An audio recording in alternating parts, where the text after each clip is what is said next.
తెలంగాణలో ఇప్పుడు చాలా పెద్ద ఎత్తున అంటే సంచలనంగానే మారింది అని చెప్పుకోవచ్చు. మన సీఎం రేవంత్ రెడ్డి గారిది నేషనల్ హెరాల్డ్ ఇష్యూల ఈడీ ఆయన పేరుని ప్రస్తావించింది. ఎట్లా చూస్తారు మీరు? మన కాంగ్రెస్ పార్టీకి ఇక్కడ అధ్యక్షత ఎప్పుడైతే అధ్యక్షుడు అయిందో, అధ్యక్షుడు అయిన తర్వాత వాళ్ళు రాహుల్ గాంధీ వాళ్ళు ఏం చేస్తారంటే కొంత ఫండ్స్ అవసరం ఉండి వాళ్ళకు పదవులు ఇస్తామని చెప్పి ఆశ పెట్టి ఆ ఫండ్స్ అన్ని తీసుకున్నారు. అయితే ఇది నేషనల్ హెరాల్డ్ 2000 కోట్ల స్కామ్. అది అసలు నేషనల్ హెరాల్డ్ ఇష్యూ ఏంది సార్? అంటే ఆ పత్రిక అప్పుడే ఒక ట్రస్ట్ ఆధ్వర్యంలో పత్రిక ఉండేది. అయితే వీళ్ళు ఆ బిల్డింగ్ను వీళ్ళు స్వాధీనం చేసుకున్నారు. అందులో వీళ్ళు ఆఫీస్ పెట్టుకున్నారు, పత్రిక పెట్టుకున్నారు. బట్ తర్వాత ఏంటంటే దాన్ని సొంతం చేసుకోవడానికి కొంత ఫండ్స్ కలెక్ట్ చేసి ఆ స్కామ్లో ఏంటంటే అక్కడ కర్ణాటకలో ఇక్కడ అప్పుడున్న ముఖ్యమంత్రులు, అప్పుడు పార్టీకి ఉన్న పెద్దలు, అధ్యక్షులు అందరినీ ఇన్వాల్వ్ చేశారు ఆ ఫండ్స్ కలెక్షన్ కోసం. ఆ ఇన్వాల్వ్ చేసిన దానిలో రేవంత్ రెడ్డి కూడా ఉన్నాడు అనేది ఆ నేషనల్ హెరాల్డ్ చాలా రోజుల నుంచి అడుగుతుంది. సోనియా గాంధీని కూడా ఇదివరకు 2-3 సార్లు దాని మీద ఎంక్వైరీకి పిలిచారు. ఈ నేషనల్ అది ఆ పత్రిక భవనం యొక్క విలువ 2000 కోట్ల పైన, జంతర్ మంతర్ దగ్గరనే ఉంటుంది అది ఢిల్లీలో. అయితే ఆ స్కామ్లో వీళ్ళు ఈ ఫండ్స్ పదవులు ఆశ పెట్టి ఫండ్స్ మొబిలైజ్ చేశారు, పదవులు ఇస్తామని చెప్పి అనే దానిలో రేవంత్ రెడ్డిది అభియోగం. అయితే రేవంత్ రెడ్డి ముద్దాయి కాదు, కానీ రేవంత్ రెడ్డి వాళ్ళకు సహకరించండి అని చెప్పేసి అట్లా ఆ దోపిడీలో ఈయన భాగస్వామి.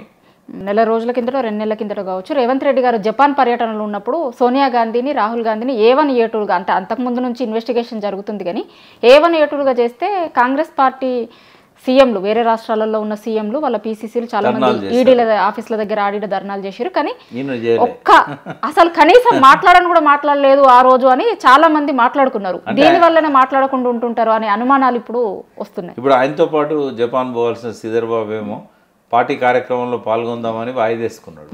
ఇక్కడ పార్టీ కార్యక్రమానికి అటెండ్ అయ్యి 1-2 రోజులు లేట్గా అక్కడ అటెండ్ అయ్యాడు.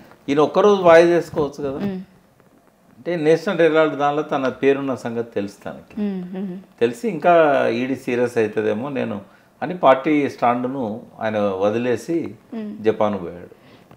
అంటే ఎప్పుడైనా అంతే రేవంత్ రెడ్డి వైఖరి ఏంటంటే ఒడ్డెక్కదా కూడం వల్లన్నా, ఒడ్డెక్కినాక పోవడం వల్లన్నా. ఇప్పుడు ఆయన ఎవరు పాట పాడుతున్నాడు? మన నరేంద్ర మోడీ, చంద్రబాబు పాట పాడుతున్నాడు. గెలిపించింది, పదవిలో కూర్చోబెట్టింది, సీనియర్లను కాదని చెప్పి అందరితో తిట్లు తిని రాహుల్ గాంధీ ఈయన కోసం ఇన్ని బాధలు పడితే ఈయన ముఖాలు చూసుకోలేని పరిస్థితి తీసుకొచ్చి. ఇంకో దిక్కు కర్ణాటకలో డీకే శివకుమార్ పేరు వచ్చినప్పుడు అక్కడ బీజేపీ వాళ్ళు కనీసం దాన్ని ప్రస్తావిస్తారు, కానీ ఇక్కడ బీజేపీ నాయకులు దీని మీద మాట్లాడని కూడా మాట్లాడతలేరు కదా అనేది. మోడీ బ్లెస్సింగ్స్ తోనే కదా ఈయన నడుపుతున్నది. అన్ని అనుకూలంగా చంద్రబాబు నాయుడు, మోడీ ఇద్దరు కూడా అనుబంధం ఉన్న విషయం మనకు తెలుసు. ఆయన మీదనే ఆధారపడి కేంద్ర ప్రభుత్వం పనిచేస్తూ ఉన్నది. మరి చంద్రబాబు నాయుడు మాట కాదని వాళ్ళు ఎట్లా ధర్నాలు చేస్తారు, ఈయన ఎట్లా వాళ్ళకి అగనిస్ట్గా పోతాడు? కాబట్టి ఇక్కడ వాస్తవంగా టీఆర్ఎస్కు బీజేపీకి సంబంధం అంటగడతారు. దానికి ఎటువంటి ఆధారం లేదు, ప్రాతిపదిక లేదు. కానీ బీజేపీకి కాంగ్రెస్కు అంటే దేశవ్యాప్తంగా శత్రుత్వం ఉన్నా కూడా తెలంగాణ విషయంలో మాత్రం మిత్రుత్వం ఉన్నదని చెప్పడానికి 100 ఉదాహరణలు ఉన్నాయి. ఫర్ ఎగ్జాంపుల్ ఇక్కడ టీఆర్ఎస్ను గద్దెదించడానికి బండి సంజయ్ని వెనక్కి లాక్కున్నాడు నరేంద్ర మోడీ. ఉధృతంగా పోతున్నది బీజేపీ. అప్పుడు ఈయన కేసీఆర్ ట్రయాంగిల్ ఫైట్లో అయితే బయటపడతాడు. ట్రయాంగిల్ ఫైట్ కాకుండా చూడాలి, కాంగ్రెస్ గెలిచినా పర్వాలేదు కానీ మనం మాత్రం ట్రయాంగిల్ ఫైట్ అవాయిడ్ చేయాలని చెప్పి మోడీ అనుకున్నాడు. ఎప్పుడు యాంటీ ఇన్కంబెన్సీ ఒక్క దిక్కే ఉందనుకోండి, అధికార పార్టీ ఓడిపోతుంది. ఆ పని చేసింది నరేంద్ర మోడీ బండి సంజయ్ని వెనక్కి లాగి. అందుకే ఇవాళ అన్ని మంచి పనులు చేసినా కూడా కేసీఆర్ గారు దిగిపోవడంలో అది one of the top reason. ఒక 26 కారణాలని టీఆర్ఎస్ పడిపోవడానికి. అందులో ప్రధాన కారణం నరేంద్ర మోడీ ఈ యాంటీ ఇన్కంబెన్సీని ఒక దిక్కు పోలరైజ్ అయ్యేటట్టు చేశాడు. ఎందుకంటే ఆయన ఇక్కడ సర్వే చేస్తే 35 సీట్లలో మాత్రమే బీజేపీ పోటీ ఇవ్వగలుగుతుందని చెప్పారు వాళ్ళ సర్వే చేసిన వాళ్ళు. 3 ఏళ్ళ నుంచి చేశాడు. కానీ ఆయన ఏం చేశాడు, 35 ఇట్లా కనుక మనం పోటీ ఇస్తే మళ్ళీ బీఆర్ఎస్ఏ వస్తుంది, కాంగ్రెస్ ఓట్లు తీలుతాయి, అంటే అగెనెస్ట్ ఉన్న ఓట్లు తీలుతాయి. ఒకవేళ 35 ఇట్లా కాకుండా 15 ఇట్లా పోటీ ఇచ్చామనుకో, ఆ 20 సీట్లు వన్ సైడ్ అగెనెస్ట్ పడతాయి. చాలామంది నాయకులు కూడా ఎప్పుడైతే బండి సంజయ్ని తప్పించారో ఇంకా బీజేపీ రాదనుకొని అందరు కాంగ్రెస్లోకి వచ్చిండ్రు, వివేక్ వెంకటస్వామి ఇట్లాంటి వాళ్ళు. కాబట్టి ఇది ఆ రోజు వాళ్ళిద్దరి మధ్య ఉన్న నెక్సెస్. రెండవది పార్లమెంట్ ఎన్నికలు. బీజేపీ గెలిపించడం కోసం ఆయన అధికారంలోకి రావడానికి మోడీ గారు ఇచ్చిన దానికి కృతజ్ఞతగా, పరోక్షంగా ఇచ్చినా ప్రత్యక్షంగా ఇచ్చినా కృతజ్ఞతగా ఏం చేశాడు అంటే వీళ్ళిద్దరి మధ్య సయోధ్య చేసేది చంద్రబాబు నాయుడు. అయితే ఆ బీజేపీ ఎక్కడెక్కడైతే గట్టి వ్యక్తులు నిలబడ్డారో కాంగ్రెస్ డమ్మీలను పెట్టి యాంటీ ఇన్కంబెన్సీ అంతా వన్ సైడ్ వాళ్ళకు వచ్చేటట్టు చూసుకున్నారు. 8 స్థానాల బీజేపీకి, 8 స్థానాల కాంగ్రెస్కి. ఇది జరిగింది. ఇక అప్పటి నుంచి ఇప్పటిదాకా ఈయన ఢిల్లీకి పోతే రాహుల్ గాంధీని కలవడో కానీ మోడీ గారి పాదాభివందనం మాత్రం చేస్తాడు. ఏం చెప్తాం, ఇక ఎవరికి సంబంధం ఉందని చెప్తాం. ఇప్పుడు అదే కేసీఆర్ అయితేనేమో ఎవ్వరు ఏ ముఖ్యమంత్రి ఏ ప్రధానమంత్రిని అననన్ని మాటలు ఆయనతో అన్నాడు.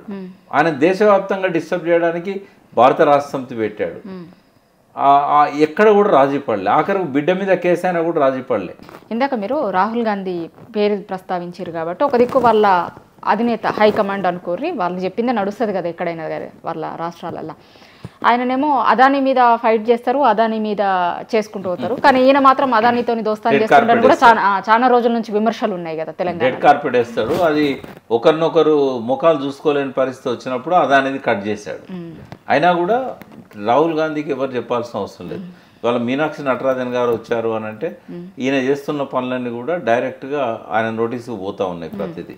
మరి వాళ్ళు ఏం నిర్ణయం తీసుకుంటారనే చూడాల్సిన అవసరం. అంటే ఒక ఈడీ ప్రస్తావించింది, ఇంకా చాలా ఇష్యూస్లలో సీఎం రేవంత్ రెడ్డి గారిది జరుగుతున్నవన్నీ మనం చూస్తున్నాం కదా. ఎందుకు హైకమాండ్ ఒక నిర్ణయం తీసుకోలేకపోతుంది? వాళ్ళ బలహీనత వాళ్ళకు ఉందమ్మా. ఇప్పుడు పీపుల్స్ పల్స్ అనేది సర్వే చేసింది.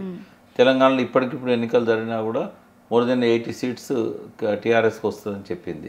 కర్ణాటకలో అయితే బీజేపీ వన్ సైడ్ వస్తున్నది, కర్ణాటక కాంగ్రెస్ పోతున్నదని చెప్పింది. ఇక ఉన్నది ఎక్కడ హిమాచల్ ప్రదేశ్. ఈ మూడే కాదు ఉన్నది. ఈ 2 పెద్ద రాష్ట్రాలు పోతే ఇంకా కాంగ్రెస్ పుట్టగతులు ఉండవు. ఆ పార్టీ ఫండ్ ఇచ్చే వాళ్ళు కూడా ఎవరు లేరు. అక్కడ డీకే శివకుమార్ ఇవ్వాలి, ఇక్కడ రేవంత్ రెడ్డి గారు ఇవ్వాలి. వాళ్ళ బలహీనత వాళ్ళకు ఉన్నది. ఇందాక ఈడీ గురించి ప్రస్తావించినప్పుడు పొంగులేటి ఇంట్లో ఈడీ రైట్స్ జరిగి చాలా రోజులు అవుతుంది కానీ దాని మీద ఇప్పటి వరకు ఒక ప్రకటన లేదు, ఏది లేదు, ఏమీ లేదు. ఎప్పుడు కూడా బీజేపీ ఏం చేస్తుంది అంటే వాళ్ళ చేతుల్లోనే ఈడీ సిబిఐ ఉంటాయి. సమయం వచ్చినప్పుడు ఈ పొంగులేటిని బ్లాక్మెయిల్ చేసి రేవంత్ రెడ్డి ప్రభుత్వం కూల్చడానికి వాడుకుంటారు. కానీ ఇప్పుడు ఆ పరిస్థితి రానియకుండా ఎప్పుడైతే పొంగులేటి మీద దాడి జరిగిందో చంద్రబాబు ద్వారా మోడీకి సన్నిహితుడు అండి రేవంత్ రెడ్డి. కాబట్టి నేను నీకు ఏం చేయాలనో అన్ని చేసి పెడతా అని ఒక గ్రీన్ సిగ్నల్ ఇచ్చాడు. ఆయన నిన్ను అడ్డం పెట్టుకొని బీజేపీని విస్తరిస్తూ ఉన్నాడు. అంటే టీఆర్ఎస్ ఎట్టి పరిస్థితుల్లో రావద్దనే దాంతో వీళ్ళిద్దరు ఒక్క టైంలో. కానీ మనం తెలంగాణ ఉద్యమం నుంచి కూడా చూసుకుంటే తెలంగాణ రాకుండా అడ్డుపడ్డ ఇంకా చాలా చేసినా కూడా చంద్రబాబు నాయుడు లాంటి వ్యక్తుల ప్రయోజనాల కోసం పనిచేసేటువంటి వాళ్ళు తెలంగాణ ప్రయోజనాలను కాపాడుతారు అని అనుకుంటున్నారా? ఎట్టి పరిస్థితుల్లో కాపాడరమ్మా. తెలంగాణ ప్రయోజనాలకు ద్రోహం చేసే వ్యక్తే చంద్రబాబు నాయుడు. ఆయనకు ఏజెంట్ లాగా పనిచేసే వ్యక్తి మనకెట్లా చేస్తాడు? ఆయన ఆశలను నమ్మిళ్ళు జనము మోసపోయిన్లు. కానీ 5 ఏళ్ళ దాకా వాళ్ళకు మళ్ళీ ఓటు హక్కు రాదు. వచ్చే ఎన్నికలు స్థానిక సంస్థలే.